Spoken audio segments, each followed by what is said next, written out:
Dr. Joe Congeni, Akron Children's Hospital Sports Medicine Center with some good sports health for us here on WAKR. And Joe, we have the NFL draft in Cleveland tomorrow.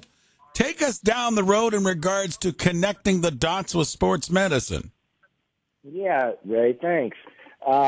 It's pretty amazing. I don't know if I would have thought there would be a day that we would have the Super Bowl of Cleveland football, Cleveland Browns football, the draft in our hometown. But now they like doing it in different venues, and Cleveland was one of the first ones. I think this is the third city that's gotten it, and so it's pretty cool to have all the people here.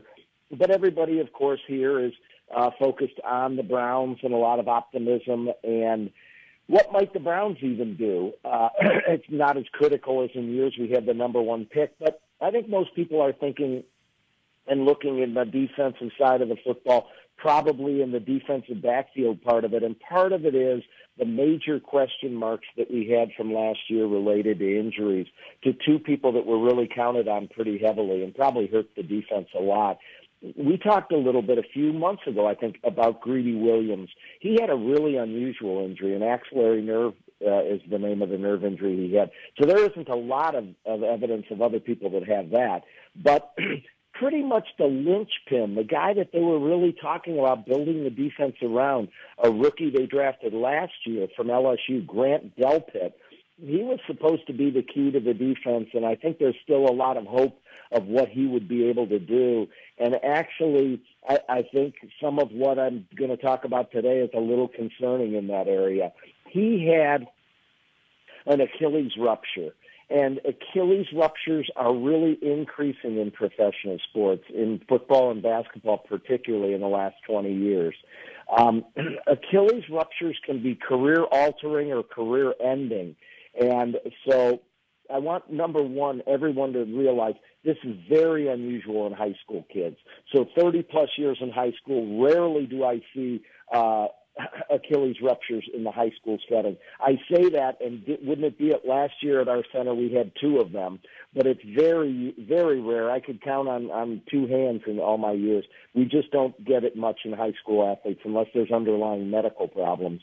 But number two, as we move into the professional ranks, I said that the numbers are increasing. And in the third category of athletes, adult athletes, 30 years old, 40, 50, this is a very common injury, rupturing the Achilles. Beware of it in the 30s, 40s, 50s. It really can change people's lives. They really have trouble ambulating or running again sometimes after the surgery and stuff. So adult athletes, really tough. But let's get back to the NFL and Grant Delpit and those athletes. There were two really good studies I looked up to talk about this morning about how quickly people return and how well they return. And these were two good studies in the last 10 years, one in 2017, one in 2019. And the evidence isn't very great. They both had about 80 football players, and they looked at them over 5 years. And the first area, of course, was how many of them returned to play. And in the first study, only 61% really were able to return to fully play, and their career was ended. In the second, more recent study, 74%, 26% never returned. Wow, those numbers are a little sobering.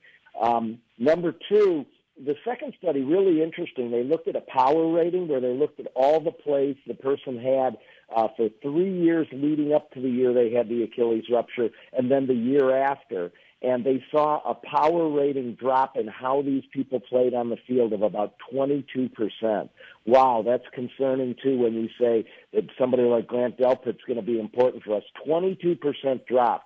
It was better in the second year. If they made it to the second year, they did better, but the first year back, that's a big drop. And the biggest drop was in running backs, Ray, 78% drop in their power ratings for running backs that ruptured their Achilles. The third area I wanted to look at was games played. And the first study looked at 3 years before, they averaged about 12.7 games a year. And the year after their Achilles, they were down to 8.7. So these things are really concerning. Obviously, the earlier in your career that you get it, Grant Delpit was a flat-out rookie versus people that get it after 5 years or 7 or 10 years in the league. They don't do as well, and that might bring the numbers down. But I think the Browns can't fully count on, I know as big as they are in analytics, can't fully count on a complete return if you look at those numbers, and probably going to be looking at defensive backs like they did in free agency and probably in the draft. One bit of good news is the surgical techniques are kind of evolving, and I think a lot of the sports surgeons think when we do this study in about 5 or 10 years, the numbers might be a little bit better.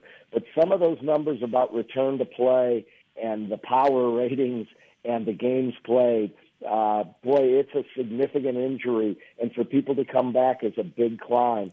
From Achilles tendon ruptures. With us is Dr. Joe Congini, Sports Medicine Center, Akron Children's Hospital. Joe, one other item I wanted to bring up, and it was about 24 hours ago, I was talking to Archbishop Hope and football coach Tim Terrell about this. The OHSAA has expanded their playoff regions from 8 to 16 teams in the regions, which puts a couple of more weeks into the high school football season. From a sports medicine situation with these kids, a long season that begins the end of July and could go all the way to mid-December, how concerning is that to you from a sports medicine factor?